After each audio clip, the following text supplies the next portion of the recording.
Okay, Mina, you're up first. Is this a must-win for Dallas?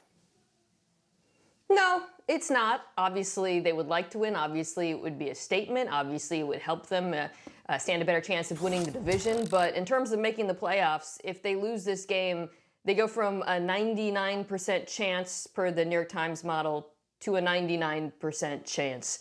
They're going to have to play the San Francisco 49ers at some time in the postseason, either early on or maybe if they won this game, it could be a little bit later, but they're going to have to play them at some point. They can't dodge them more likely than not. So I don't view this as do or die the way I do for some other teams that I think we're going to talk about this weekend because of the cushion they've built so far with those 9 wins.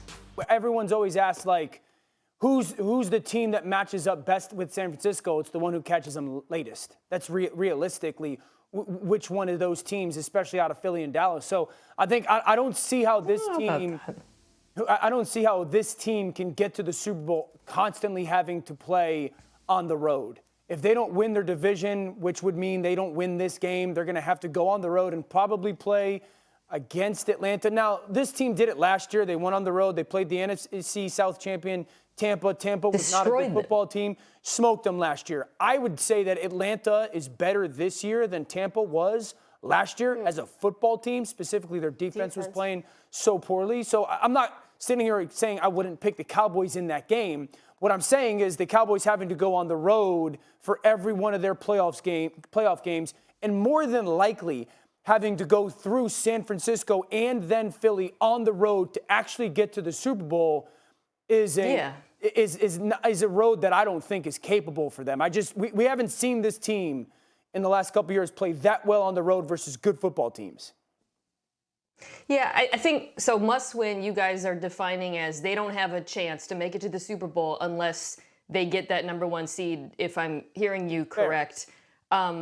Yeah, and I disagree, frankly. I agree it would be obviously a benefit to play San Francisco later. It would be a benefit to play at home. My point was I think they make it into the playoffs very easily. They could lose probably 3 of these games, frankly, and make it into the playoffs. I think that they will win that first game probably with ease because the NFC is so top-heavy. So really the differentiating point is when do you play San Francisco? Do you get to play them at home? Again, I do agree it's obviously an advantage to play at home. I just don't think it's do or die. I think, and we're going to talk about this later with San Francisco and how dominant they are, the Cowboys, to me, have the sort of offense that has the potential to keep up with them. Obviously, they didn't do that early in the season. I think it's entirely possible that they might meet them later, and because of the physicality of this San Francisco 49ers team, they could grind them down later. As you know, I don't think it would be that much of a disadvantage versus seeing them earlier. So to me, it's just not a must-win insofar as I think they're going to make it to the playoffs regardless.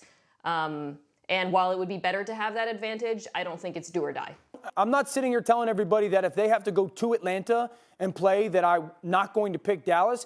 But that's not going to be an easy game. That just won't because of the way that their run game is and their defense is opportunistic, specifically with Jesse. Again, I would pick Dallas in that game, but that's not the shoo-in game that I thought it would be last year. I disagree with you there. I think they'd smoke them if they met them early in the playoffs. But what you're saying about San Francisco, I think, yeah, we disagree on that. The must-win aspect, I think, is interesting because it definitely speaks to how dominant we all feel San Francisco is. Let me ask you guys this. Does any team stand a chance if they don't get that 1 seed because of the dynamics of what we're talking about in terms of having to go on the road and play San Francisco? The team that matches best with the Niners in the NFL is the Baltimore Ravens. The Niners are the best team in football. They're incredibly dominant. But when I look at that squad, the 2 things that I think, the one weakness that they have is run defense. Baltimore's the best rushing team in football, unsurprisingly. And then offensively, again, they're an absolute juggernaut. But Dan, we've talked about this on NFL Live a lot. Right. The things you need to compete with them, I'm not even going to say stop them, are a very, very good pass rush, 4-man rush, and then an elite linebacking duo who can tackle and cover because of everything they do with their personnel groupings. Baltimore has that. This is, I think, arguably the best defense in football right now. To me, that's a great matchup. That's the AFC. NFC, it gets a lot harder. I frankly don't think any teams match up with them particularly well, if I'm being honest. I don't think it's the Rams. The Rams' offense is very good. The defense is, while they have some young talent, and obviously Aaron Donald, still probably a bottom 10 unit in the league, so I just don't see them holding up. I think Dallas, if they've got a better shot, probably a second shot at them, I think the offense is playing so well right now that they have the best chance at not falling behind. And if you fall behind to San Francisco because of what they're able to do with the run and the pass, it's over. You're dead. Yeah. Well, I love that Mina said the Ravens for her AFC pick because preseason, my Super Bowl pick was Ravens over 49ers. But the question, at least the question that I answered, was NFC. So I'm going to say the Eagles, and partly because of what you were saying, Dan, earlier. We talked about who's your MVP frontrunner right now? Well, between Dak and Jalen would be Jalen. Okay, so you got the quarterback. I think for me, what separates Jalen, even though he hasn't played the same as last year, he doesn't look the same, the question about his knee, he's the ultimate closer in my mind. When I think of quarterbacks that I trust in these high-pressure situations, you're hard-pressed to find somebody better than Jalen. When I look at teams, when I look at who's more capable of the one seed not mattering, what team can you expect to be a bully and go anywhere and bring the offense and the defense, I would say Philly, to me, I feel more confident in Philly in the playoffs. And I just think we've seen it before. I know, Mina talked about linebacker strength and depth. I think that's why you added Shaq Leonard. I think that's why you bring him in. Philly understands where our weakness is.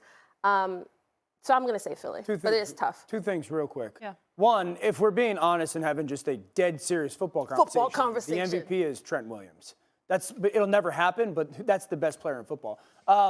You don't think Kansas City defensively matches up equally as well as Baltimore? Four-man pass rush, Chris Jones, linebackers. Linebacker, obviously they were injured last week, but they have been pretty vulnerable to play action. They started off really strong, Dan. I think that pass rush, both the four-man rush and all the Sims and blitzes, has fallen off a little bit over the last few weeks. They're a very talented group, but Baltimore has I think, pretty significantly better defense right now. All right, Mina's first day back, but per usual, she's in mid-season form, ready to go. Fix your face, Dan. Schooling you. Schooling you. Significantly better defense. Bolton coming back for Kansas City will matter. You guys handled that audible well.